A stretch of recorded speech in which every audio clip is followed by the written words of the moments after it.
Star homeopathy ಅರ್ಪಿಸುವ ನಿತ್ಯ ಸಂಜೀವಿನಿ ಕಾರ್ಯಕ್ರಮಕ್ಕೆ ಆತ್ಮೀಯ ಪ್ರೀತಿಯ ಸ್ವಾಗತ. ನಾನು ಭವ್ಯ ಶ್ರೀವತ್ಸ. ವೀಕ್ಷಕರೇ, ಇವತ್ತಿನ ನಿತ್ಯ ಸಂಜೀವಿನಿ ಕಾರ್ಯಕ್ರಮದಲ್ಲಿ ನಾವು ಥೈರಾಯ್ಡ್ ಕೊರತೆಯಿಂದ ಕಾಡುವ ಸಮಸ್ಯೆಗಳು ಏನು, ಥೈರಾಯ್ಡ್ ಸಮಸ್ಯೆ ಇದ್ರೆ ಮಗುವಿನ ಹೆರಿಗೆ ಸಮಯದಲ್ಲಿ ತೊಂದರೆ ಉಂಟಾಗುತ್ತಾ ಹಾಗೂ ಮಗುವಿನ ಜನನಕ್ಕೆ ಸಮಸ್ಯೆ ಉಂಟಾಗುತ್ತಾ, ಹೋಮಿಯೋಪತಿಯಲ್ಲಿ ಥೈರಾಯ್ಡ್ಗೆ ಇರುವಂತಹ ಚಿಕಿತ್ಸೆಗಳೇನು ಎಂಬ ವಿಷಯದ ಬಗ್ಗೆ ಮಾಹಿತಿಯನ್ನ ತಿಳಿಸ್ಕೊಡ್ತೇವೆ. ಮತ್ತೊಮ್ಮೆ ಕಾರ್ಯಕ್ರಮಕ್ಕೆ ಸ್ವಾಗತ.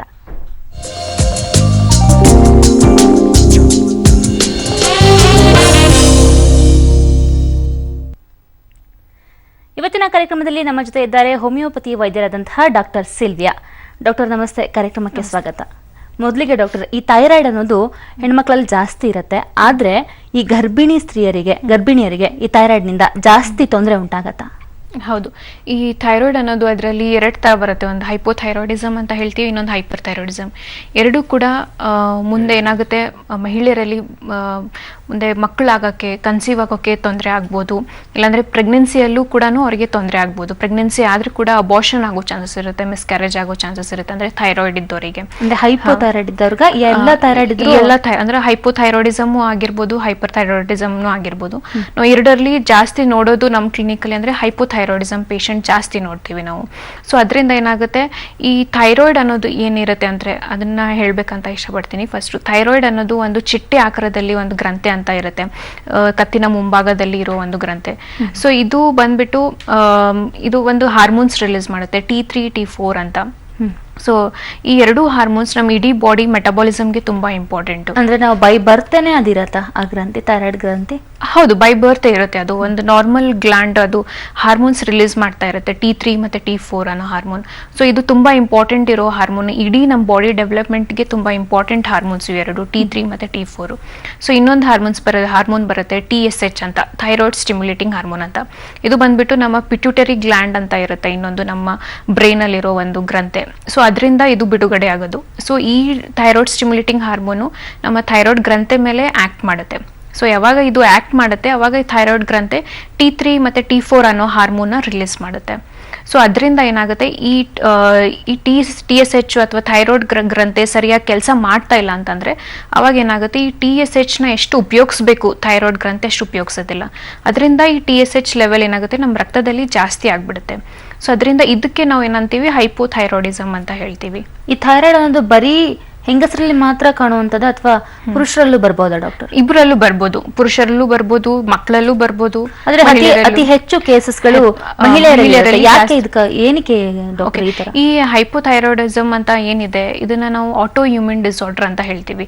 ಆಟೋ ಇಮ್ಯೂನ್ ಡಿಸಾರ್ಡರ್ ಅಂತಂದ್ರೆ ಏನಂದ್ರೆ, ಇಮ್ಯುನಿಟಿ ಕಡಿಮೆ ಆದಾಗ, ರೋಗ ನಿರೋಧಕ ಶಕ್ತಿ ಅಂತ ಏನಿರುತ್ತೆ ಅದು ಕಡಿಮೆ ಆದಾಗ ಈ ತರ ಎಲ್ಲ ಆಟೋ ಇಮ್ಯೂನ್ ಡಿಸಾರ್ಡರ್ಸ್ ನಮ್ಮ ಬಾಡಿಯಲ್ಲಿ ಬರುತ್ತೆ. ಇದಕ್ಕೆ ಪರ್ಟಿಕ್ಯುಲರ್ ಇದೇ ಕಾರಣ ಅಂತ ಹೇಳಕ್ಕಾಗಲ್ಲ. ಸೊ ಇದು ಒಂದು ಕಾರಣ ಅಂತ ಹೇಳ್ಬೋದು, ಆಟೋ ಇಮ್ಯೂನ್ ಡಿಸಾರ್ಡರ್, ಇಮ್ಯುನಿಟಿ ಕಡಿಮೆ. ಅಂದ್ರೆ PCOD ಪ್ರಾಬ್ಲಮ್ಸ್ ಇರೋ ತುಂಬಾ ಹೆದರ್ಕೊಂತಾರೆ, ಥೈರಾಯ್ಡ್ ಬಂದ್ಬಿಡುತ್ತೆ ನನಗೆ ಅಂತ. ಅಂದ್ರೆ PCOD ಪ್ರಾಬ್ಲಮ್ ಇರೋ ಬಹಳಷ್ಟು ಭಾಗಶಃ ಮಹಿಳೆಯರಿಗೆ ಈ ಥೈರಾಯ್ಡ್ ಪ್ರಾಬ್ಲಮ್ಸ್ ಇದ್ದೇ ಇರುತ್ತಾ ಡಾಕ್ಟರ್? ಓಕೆ, ಅದು ಡಿಪೆಂಡ್ ಆಗುತ್ತೆ, ಎಲ್ರಿಗೂ ಇರಬೇಕು ಅಂತಲ್ಲ. ಸೊ ಅವ್ರು ಕರೆಕ್ಟಾಗಿ ಅವಾಗ ಅದಕ್ಕೆ ಕರೆಕ್ಟಾಗಿ ಟ್ರೀಟ್ಮೆಂಟ್ ತಗೊಳ್ತಾ ಇಲ್ಲ PCODಗೆ, ಇನ್ನೂ ಅವರಲ್ಲಿ ತುಂಬಾ ಹಾರ್ಮೋನಲ್ ಇಂಬ್ಯಾಲೆನ್ಸ್ ಇನ್ನೂ ಆಗ್ತಾ ಇದೆ ಅಂತಂದ್ರೆ ಅವರಿಗೆ ಮುಂದೆ ಥೈರಾಯ್ಡ್ ಪ್ರಾಬ್ಲಮ್ ಬರೋ PCOD ನೆಗ್ಲೆಕ್ಟ್ ಮಾಡಿದ್ರೆ ಥೈರಾಯ್ಡ್ ಬರ್ಬೋದು. ಅದು ಇಂಟರ್ ರಿಲೇಟೆಡ್. ಅಂದ್ರೆ PCOD ಆಗಿದ್ಮೇಲೆ ಥೈರಾಯ್ಡ್ ಬರುತ್ತೆ ಅಂತಲ್ಲ, ಅವ್ರವರಿಗೆ ಥೈರಾಯ್ಡ್ ಪ್ರಾಬ್ಲಮ್ ಇದ್ದವರಿಗೆ PCOD ಕೂಡ ಬರೋ ಚಾನ್ಸಸ್ ಇರುತ್ತೆ. ಸೊ ಇಂಟರ್ ರಿಲೇಟೆಡ್ ಇರುತ್ತೆ ಎರಡು. ಸೊ ಈ ತರ ನಾವು ನೋಡ್ತೇವೆ. ಅಂದ್ರೆ ಹೆರಿಗೆ ಸಮಯದಲ್ಲಿ ಹೇಗೆ ತೊಂದರೆ ಆಗುತ್ತೆ ಥೈರಾಯ್ಡ್ ಇದ್ರೆ, ಅಥವಾ ಮಗು ಮಿಸ್ಕ್ಯಾರೇಜ್ ಆಗುತ್ತೆ ಅಂತ ಹೇಳಿದ್ರಿ, ಅಕಸ್ಮಾತ್ ಒಂದ್ 8 ತಿಂಗಳು 9 ತಿಂಗಳು ಆದ್ಮೇಲೆ ತುಂಬಾ ಚೆನ್ನಾಗೇ ಇರ್ತಾರೆ, ಹೆರಿಗೆ ಸಮಯದಲ್ಲಿ ಏನಾದ್ರು ಪ್ರಾಬ್ಲಮ್ ಆಗುತ್ತೆ ಡಾಕ್ಟರ್? ಓಕೆ, ಹೆರಿಗೆ ಸಮಯದಲ್ಲಿ ಆ ಥರ ಏನು ಜಾಸ್ತಿ ತೊಂದರೆ ಆಗಲ್ಲ. ಮಗು ಬೆಳವಣಿಗೆಯಲ್ಲಿ ತೊಂದರೆ ಆಗ್ಬೋದು, ಅದ್ರದ್ದು ಗ್ರೋತ್ ಕರೆಕ್ಟಾಗಿ ಮಗು ಬೆಳವಣಿಗೆ ಆಗೋದಿಲ್ಲ ಅಂದರೆ ಗರ್ಭಕೋಶದಲ್ಲಿ. ಸೊ ಅವ್ರು ಪ್ರೆಗ್ನೆಂಟ್ ಇದ್ದಾಗ, ಥೈರಾಯ್ಡ್ ಏನಾದರೂ ಪ್ರಾಬ್ಲಮ್ ಇದ್ದಾಗ, ಸೊ ಅದು ಮಗು ಮೇಲೆ ಎಫೆಕ್ಟ್ ಆಗ್ಬೋದು, ಇಲ್ಲಾಂದ್ರೆ ಅವರಿಗೆ ಅಬೋರ್ಷನ್ ಆಗೋ ಚಾನ್ಸಸ್ ಇರುತ್ತೆ.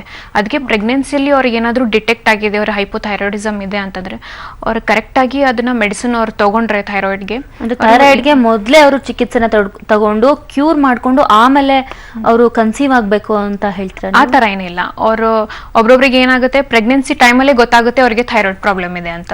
ಸೊ ಅವಾಗ ಅವಾಗ ಏನಾಗುತ್ತೆ, ಅವ್ರು ಕರೆಕ್ಟಾಗಿ ಟ್ರೀಟ್ಮೆಂಟ್ ತಗೊಂಡ್ರೆ ಅವಾಗ ಮಗುಗೆ ಏನು ಎಫೆಕ್ಟ್ ಆಗೋದಿಲ್ಲ.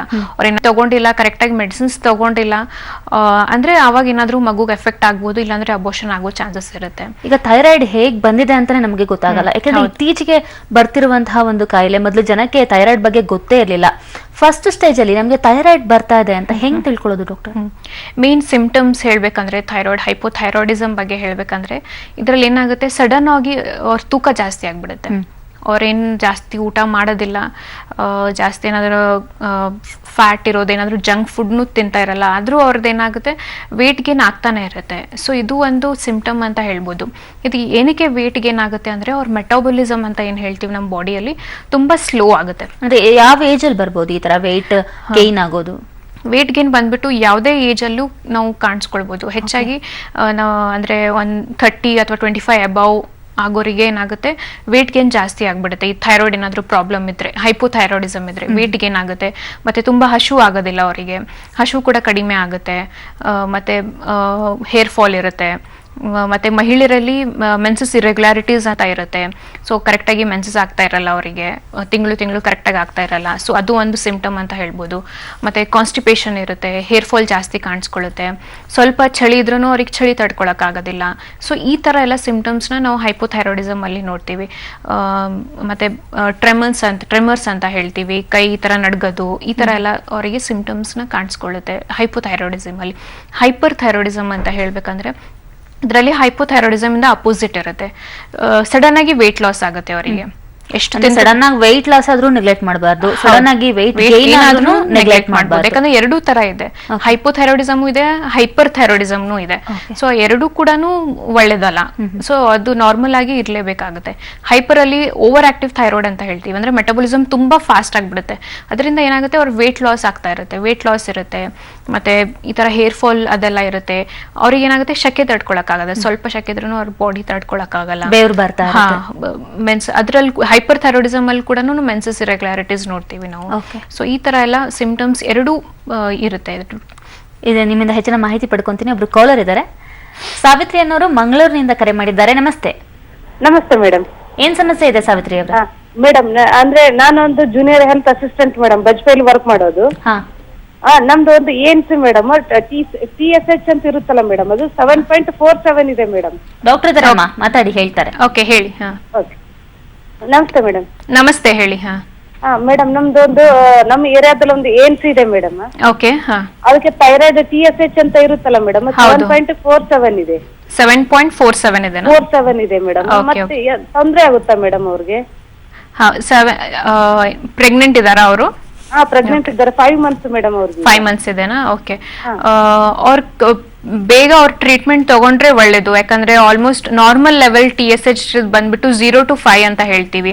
ಈ 7.47 ಅಂತಂದ್ರೆ ಸ್ವಲ್ಪ ಬಾರ್ಡರ್ ಲೈನ್ ಅಲ್ಲಿ ಇದೆ ಅವರಿಗೆ. ಹೀಗೆ ಅವ್ರು ಯಾರಾದ್ರೂ ಡಾಕ್ಟರ್ ಹತ್ರ ಹೋಗಿ ಅವ್ರ ಮೆಡಿಸಿನ್ ಸ್ಟಾರ್ಟ್ ಮಾಡಿದ್ರೆ ಒಳ್ಳೇದು ಪ್ರೆಗ್ನೆನ್ಸಿ ಟೈಮ್ ಅಲ್ಲಿ. ಯಾಕಂದ್ರೆ ಇಲ್ಲಾಂದ್ರೆ ಮುಂದೆ ಮಗುಗೆ ಇಲ್ಲಾಂದ್ರೆ ಅವ್ರಿಗೆ ತೊಂದರೆ ಆಗ್ಬೋದು, ಅವ್ರು ಹಾಗೆ ನೆಗ್ಲೆಕ್ಟ್ ಮಾಡಿದ್ರೆ. ಒಂದ್ಸತಿ ಹೋಗಿ ಡಾಕ್ಟರ್ಗೆ ಕನ್ಸಲ್ಟ್ ಮಾಡಿ. ಸರಿನಾ? ಕರೆ ಮಾಡಿದ್ದಕ್ಕೆ ಧನ್ಯವಾದ. ಈಗ ಅಕ್ಕ ಮಹಾದೇವಿ ಅನ್ನೋರು ಬೆಂಗಳೂರಿನಿಂದ ಕರೆ ಮಾಡಿದ್ದಾರೆ. ನಮಸ್ತೆ. ನಿಮ್ಮ ಟಿವಿ ವಾಲ್ಯೂಮ್ ಕಡಿಮೆ ಮಾಡಿ. Okay madam. ಏನ್ ಸಮಸ್ಯೆ ಇದೆ? ನನ್ ಥೈರಾಯ್ಡ್ ಇದೆ ಮೇಡಮ್, ತುಂಬಾ ಹೈ ಥೈರಾಯ್ಡ್ ಇದೆ ಅಂತ ಹೇಳಿದಾರೆ. ಪ್ರೆಗ್ನೆಂಟ್ ನಾನು ಇವಾಗ. ಟ್ರೀಟ್ಮೆಂಟ್ ತಗೊಂತಾ ಇದ್ದೀರಾ? ಅದೇ ತಗೊಳ್ತಾ ಇದ್ದೀನಿ. ಅದು ಒಂದು ಬಾಟಲ್ ಕೊಟ್ಟಿದ್ದಾರೆ, ಡಾಕ್ಟರ್ ಹತ್ರ ಚೆಕ್ಅಪ್ ಮಾಡ್ತಿದ್ದೀವಿ. 26.7. ಡಾಕ್ಟರ್ ಇದಾರಮ್ಮ, ಮಾತಾಡಿ. ಓಕೆ ಓಕೆ ಹೇಳಿ. ಹಲೋ ಹೇಳಿ, ಕೇಳಿಸ್ತಾ ಇದೆ. ಡಾಕ್ಟರ್, ಇದು ಥೈರಾಯ್ಡ್ ಇದೆ ನನಗೆ. 2 ಮಂತ್ ಕಂಪ್ಲೀಟ್ ಆಗಿದೆ ಪ್ರೆಗ್ನೆನ್ಸಿ ಇವಾಗ. ಓಕೆ. ಸೊ ನನ್ಗೆ ಗೊತ್ತಾಗಿರೋದು ಇವಾಗ, ಅವರು ಬ್ಲಡ್ ಚೆಕ್ಅಪ್ ಮಾಡಿದ್ಮೇಲೆ ಗೊತ್ತಾಯ್ತು. ಓಕೆ. 26.99 ಇದೆ ಅಂತ ಹೇಳಿದ್ದಾರೆ. ಅದಕ್ಕೆ ಮಾತ್ರೆ ಕೊಟ್ಟಿದ್ದಾರೆ ಒಂದು ಬಾಟ್ಲ್. ಇದು ಥೈರಾನ್ ನಾರ್ಮ್ ಅಂತ ಒಂದು 50 mcg ಅಂತ ಕೊಟ್ಟಿದ್ದಾರೆ ಒಂದು ಬಾಟ್ಲ್. ಓಕೆ. ಆ ಮಾತ್ರೆ ತಗೊಳ್ತಾ ಇದೀನಿ ಎವ್ರಿಡೇ, ಖಾಲಿ ಹೊಟ್ಟೆಲಿ ಮಾರ್ನಿಂಗ್ ತಗೊಳ್ತೀನಿ. ಅದೇನಾದ್ರು ಪ್ರಾಬ್ಲಮ್ ಆಗುತ್ತಾ ಹೇಗೆ ಅಂತ? ಏನಿಲ್ಲ, ನೀವು ಆ ತರ ಏನ್ ಪ್ರಾಬ್ಲಮ್ ಆಗುತ್ತೆ ಅಂತ ಯೋಚನೆ ಮಾಡಬೇಡಿ. ಈಗ ಏನ್ ಮೆಡಿಸಿನ್ಸ್ ಕೊಟ್ಟಿದ್ದಾರೆ ಅದನ್ನ ಕಂಟಿನ್ಯೂ ಆಗಿ ತಗೊಳ್ಳಿ ಅದನ್ನ. ಸರಿನಾ? ಅದು ಕಂಟಿನ್ಯೂ ಆಗಿ ತಗೊಂಡ್ರೆ ಅದು ನಾರ್ಮಲ್ ಅಲ್ಲಿ ಬರುತ್ತೆ. ಮತ್ತೆ ನಿಮ್ಗೆ ಅಥವಾ ನಿಮ್ಮ ಮಗುಗೆ ಏನ್ ತೊಂದರೆ ಆಗೋದಿಲ್ಲ. ಸೊ ಕರೆಕ್ಟ್ ಆಗಿ ಅದನ್ನ ಮೆಡಿಸಿನ್ ಏನಿದೆ ಕರೆಕ್ಟ್ ಆಗಿ ದಿನ ತಗೊಳ್ತಾ ಇರಿ, ಅದು ಕಂಟ್ರೋಲ್ ಅಲ್ಲಿ ಬರುತ್ತೆ. ಡಾಕ್ಟರ್, ಇನ್ನು ಈ ಥೈರಾಯ್ಡ್ ಸಮಸ್ಯೆಯಿಂದ ಬರೋರಿಗೆ ಹೋಮಿಯೋಪತಿಯಲ್ಲಿ ಮೊದಲನೇದಾಗಿ ಯಾವ ರೀತಿ ಚಿಕಿತ್ಸಾ ವಿಧಾನಗಳಿದೆ? ಹೇಗೆ ನೀವು ಅವ್ರನ್ನ ಡಯಾಗ್ನೋಸ್ ಮಾಡ್ತೀರಾ? ಓಕೆ, ಮೇನ್ಲಿ ಡಯಾಗ್ನೋಸಿಸ್ ಬಂದ್ಬಿಟ್ಟು ಅಂದರೆ ನಾವು ಥೈರಾಯ್ಡ್ ಪ್ರೊಫೈಲ್ ಇಂದ ಗೊತ್ತಾಗುತ್ತೆ. TSH ಲೆವೆಲ್ ನೋಡಿ ನಮಗೆ ಗೊತ್ತಾಗುತ್ತೆ. ಅದು TSH ಲೆವೆಲ್ ನಾರ್ಮಲ್ ಲೆವೆಲ್ ಬಂದ್ಬಿಟ್ಟು 0 to 5 ಅಂತ ಹೇಳ್ತೀವಿ. ಸೊ ಅದಕ್ಕಿಂತ ಜಾಸ್ತಿ ಏನಾದರೂ ಬಂತಂದರೆ ನಾವು ಅದನ್ನು ಹೈಪೋಥೈರಾಯ್ಡಿಸಮ್ ಅಂತ ಕನ್ಸಿಡರ್ ಮಾಡ್ತೀವಿ.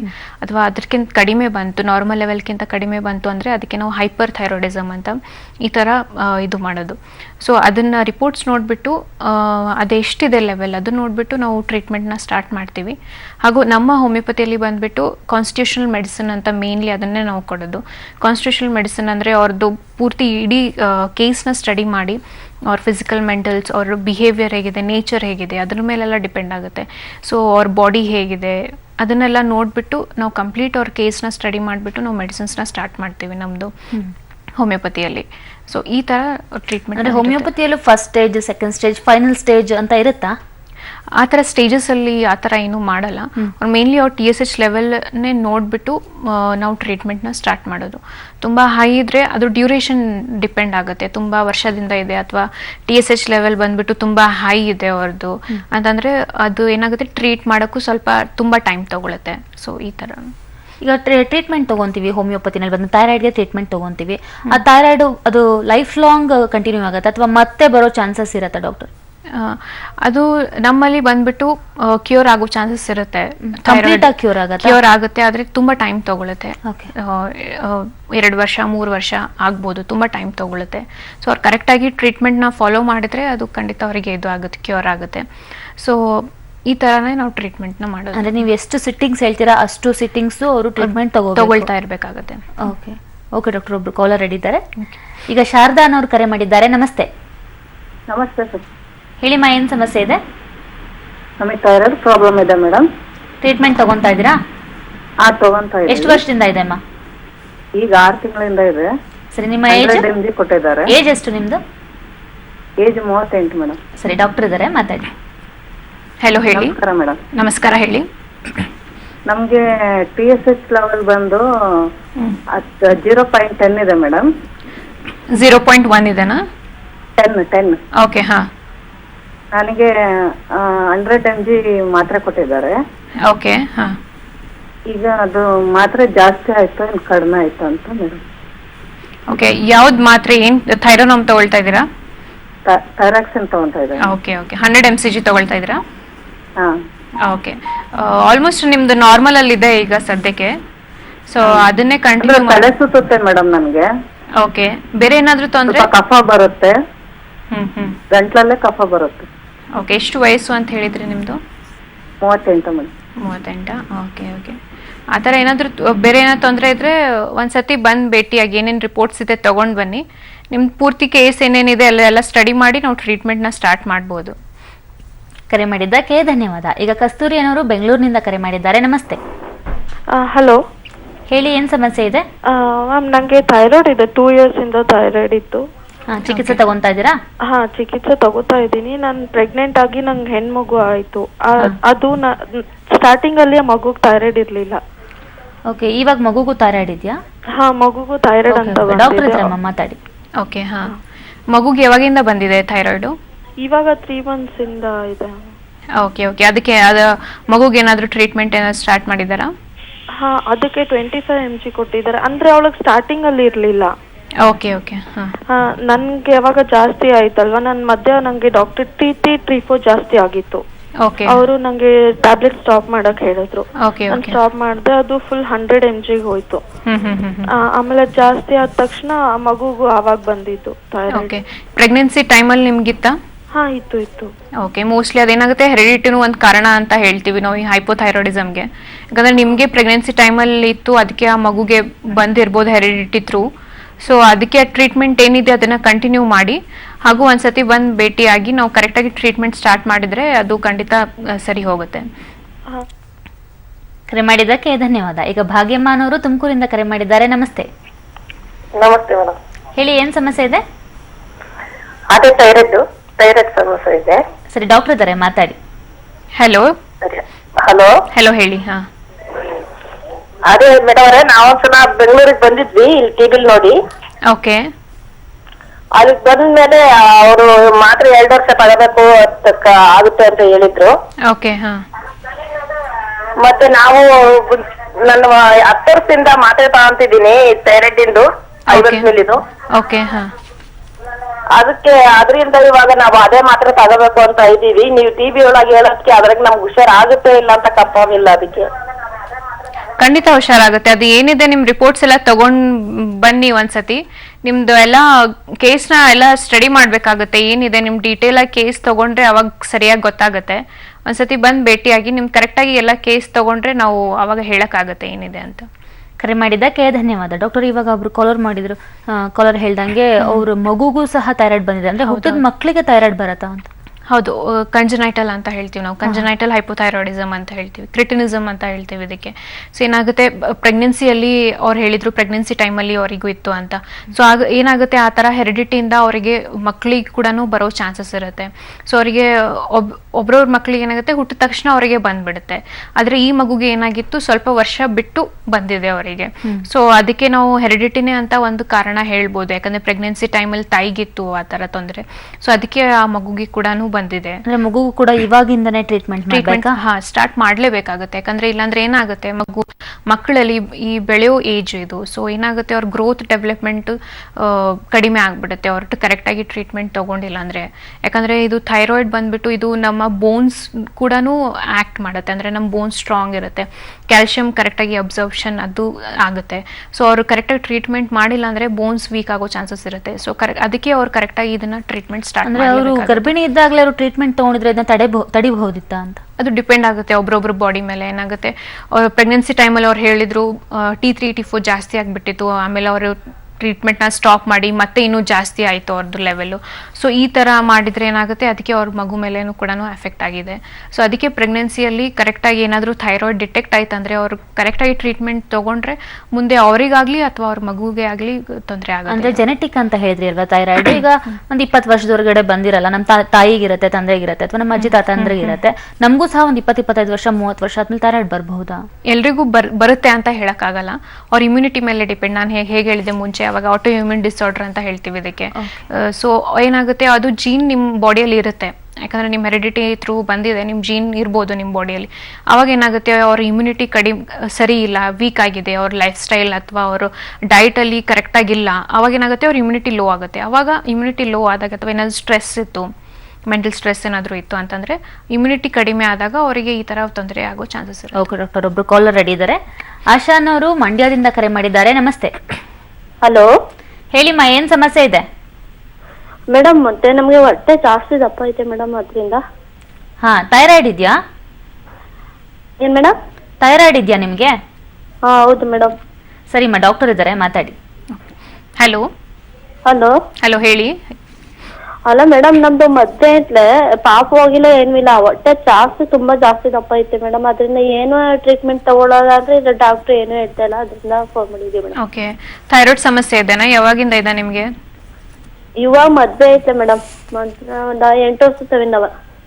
ಓಕೆ, ಬೇರೆ ಏನಾದ್ರು ಟೆಸ್ಟ್ ಸ್ಕ್ಯಾನಿಂಗ್ ಏನಾದ್ರು ಮಾಡಿಸಿದ್ರಾ? ಹೊಟ್ಟೆ ಸ್ಕ್ಯಾನಿಂಗ್ ಏನಾದ್ರು? ಆತ ಏನು ಮಾಡ್ತಿಲ್ಲ ಮೇಡಮ್. ಇದು ಬೆರೆಟ್ ಅಂತಾರಲ್ಲ, ಅದೇ ಟಿವಿಲ್ ತೋರಿಸ್ತಾರ ಬೆರೆಟ್, ಆ ತರ ಬೆರೆಟ್ ಹಾಕಿವಿ ಅಷ್ಟೇ ಮೇಡಮ್. ಓಕೆ, ಒಂದ್ಸತಿ ಸ್ಕ್ಯಾನಿಂಗ್ ಎಲ್ಲ ಮಾಡಿಸಿ, ಏನಾದ್ರು ಬೇರೆ ಏನಾದ್ರು ತೊಂದರೆ ಇದ್ರೆ ಗೊತ್ತಾಗುತ್ತೆ ಅದರಿಂದ. ಓಕೆ, ಕರೆ ಮಾಡಿದ್ದಕ್ಕೆ ಧನ್ಯವಾದ. ವೀಕ್ಷಕರೇ, ಇನ್ನು ನೀವು ಕೂಡ ಥೈರಾಯ್ಡ್ ನಿಂದ ಬಳಲ್ತಾ ಇದ್ರೆ ಸ್ಟಾರ್ ಹೋಮಿಯೋಪತಿಗೆ ಭೇಟಿ ನೀಡಿ ಚಿಕಿತ್ಸೆಯನ್ನ ಪಡ್ಕೊಳ್ಬಹುದು. ಅದರ ವಿಳಾಸ ಬರ್ತಿದೆ, ನೋಟ್ ಮಾಡ್ಕೊಳ್ಳಿ. ಡಾಕ್ಟರ್ ಸಿಲ್ವಿಯಾ ಸ್ಟಾರ್ ಹೋಮಿಯೋಪತಿ ವೈದ್ಯರು, ಸ್ಟಾರ್ ಆಯುರ್ವೇದ ಶಾಖೆಗಳು, ಸ್ಟಾರ್ ಹೋಮಿಯೋಪತಿ ಶಾಖೆಗಳು ಮಲ್ಲೇಶ್ವರಂ, ಜಯನಗರ, ಮಂಗಳೂರು, ಹುಬ್ಬಳ್ಳಿ.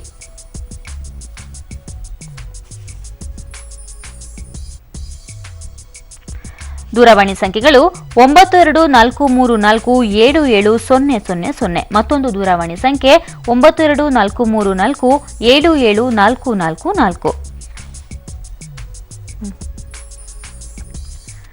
ಡಾಕ್ಟರ್, ಇನ್ನು ಕೊನೆಯದಾಗಿ ಥೈರಾಯ್ಡ್ ಇರುವಂತವರಿಗೆ ಯಾವ ರೀತಿಯ ಒಂದು ಸಲಹೆಯನ್ನ ಕೊಡ್ತೀರಾ? ಓಕೆ, ಮೇನ್ಲಿ ಈ ಥೈರಾಯ್ಡ್ ಎಲ್ಲ ಪ್ರಾಬ್ಲಮ್ ಬರೋದು ಏನು ಮೇನ್ ಕಾರಣ ಅಂದರೆ ಅವ್ರ ಲೈಫ್ ಸ್ಟೈಲ್ ಅಥವಾ ಡಯಟು. ಮತ್ತೇನಾದರೂ ಸ್ಟ್ರೆಸ್ ಇದ್ದರೆ ಅದೇ ಒಂದು ಕಾರಣ ಆಗುತ್ತೆ ಈ ಥರ ಎಲ್ಲ ಥೈರಾಯ್ಡ್ ಪ್ರಾಬ್ಲಮ್ ಸಮಸ್ಯೆ ಬರೋಕ್ಕೆ. ಸೊ ಮೇನ್ಲಿ ಅವ್ರ ಲೈಫ್ ಸ್ಟೈಲ್ ಎಲ್ಲ ಏನಿದೆ ಅವ್ರು ಕರೆಕ್ಟಾಗಿ ಫಾಲೋ ಮಾಡಬೇಕು. ಡೈಲಿ ಎಕ್ಸಸೈಸ್ ಮಾಡಬೇಕು. ಊಟದಲ್ಲಿ ಕರೆಕ್ಟಾಗಿ ಚೆನ್ನಾಗಿರೋ ಊಟನ ಮಾಡಿದರೆ ಅವರಿಗೆ ಒಳ್ಳೆಯದಾಗುತ್ತೆ. ಅದು ಮತ್ತು ಥೈರಾಯ್ಡ್ ಪ್ರಾಬ್ಲಮ್ ಇದ್ದವರಿಗೆ ಈ ಹೂಕೋಸು, ಎಲೆಕೋಸು ಈ ಥರದ್ದೆಲ್ಲ ಪದಾರ್ಥ ಅವರು ತಿನ್ನಲೇಬಾರ್ದು. ಯಾಕಂದರೆ ಅದರಲ್ಲಿ ಥೈರೋಟಾಕ್ಸಿಕ್ ಸಬ್ಸ್ಟೆನ್ಸ್ ಅಂತ ಇರುತ್ತೆ. ಅದರಿಂದ ಏನಾಗುತ್ತೆ ಅವ್ರ ಥೈರಾಯ್ಡ್ ಸಮಸ್ಯೆ ಇನ್ನೂ ಜಾಸ್ತಿ ಆಗುತ್ತೆ. ಸೊ ಅದಕ್ಕೆ ಈ ಥರ ಎಲ್ಲ ಪದಾರ್ಥ ಅವರು ಕಡಿಮೆ ಮಾಡಬೇಕು. ಮತ್ತು ಜಂಕ್ ಫುಡ್ ಆಗಲಿ, ಹೊರಗಡೆಯಿಂದ ಊಟ ಮಾಡೋದಾಗಲಿ ಈ ಥರದ್ದೆಲ್ಲ ಕಡಿಮೆ ಮಾಡಿ ಒಳ್ಳೆಯ ಆಹಾರ ಮತ್ತು ಅವ್ರು ಕರೆಕ್ಟ್ ಎಕ್ಸಸೈಸ್ ಮಾಡಿದರೆ ಅವರಿಗೆ ಮುಂದೆ ಏನು ತೊಂದರೆ ಆಗೋದಿಲ್ಲ. ಓಕೆ ಡಾಕ್ಟರ್, ಇಷ್ಟು ಹೊತ್ತು ಕಾರ್ಯಕ್ರಮದಲ್ಲಿ ಥೈರಾಯ್ಡ್ ಸಮಸ್ಯೆ ಬಗ್ಗೆ ಬಹಳ ವಿವರವಾದ ಮಾಹಿತಿಯನ್ನು ನಮ್ಮ ವೀಕ್ಷಕರಿಗೆ ತಿಳಿಸ್ಕೊಟ್ಟಿದ್ರ, ಧನ್ಯವಾದ. Thank you. ವೀಕ್ಷಕರೇ, ಇದಾಗಿತ್ತು ಇವತ್ತಿನ ನಿತ್ಯ ಸಂಜೀವಿನಿ ಕಾರ್ಯಕ್ರಮ. ನಾವು ಹೊರಡುವಂತಹ ಸಮಯ ಆಯಿತು. ನಾಳಿನ ಕಾರ್ಯಕ್ರಮದಲ್ಲಿ ಮತ್ತಷ್ಟು ಆರೋಗ್ಯದ ಸಲಹೆಗಳೊಂದಿಗೆ ನಿಮ್ಮ ಮುಂದೆ ಹಾಜರಾಗ್ತೇವೆ. ನೆನಪಿರ್ಲಿ, ನ್ಯೂಸ್ ಅಂದ್ರೆ ಪಬ್ಲಿಕ್ ಟಿವಿ.